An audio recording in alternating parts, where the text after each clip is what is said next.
বাসায় ঢুকলি কেমনে? কথা বলতে পারস না? লিখতে পারস? এই নে, তোর নাম লেখ দেখি। তোর নাম বাকি, বাপের নাম লেখ। যেই জায়গা দিয়ে আইসস একবারে সোজা ওই জায়গায় যাবি। এই বাড়িতে আর ঢুকবি না। তোমার লজ্জা করে না? এতটুকু ছোট একটা বাচ্চাকে কেউ রাস্তায় বের করে দেয়? তুমি একটা নোংরা, তুমি একটা জঙ্গলি। কাল থেকে মাল কম খাইতে হবে।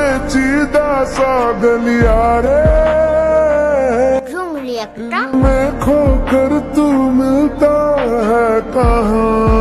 আরেকবার এলে ঠ্যাং ভেঙে ফেলাম, যা। আপনার বাসায় একটু পিচ্ছি মেয়ারে দেখলাম, আগে তো দেখি নাই। কোন কথা কোন দিকে রইটা যায়? জঙ্গলির মতো কিভাবে খাচ্ছে দেখো।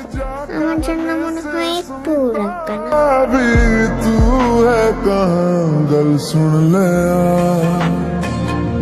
गल सुन ले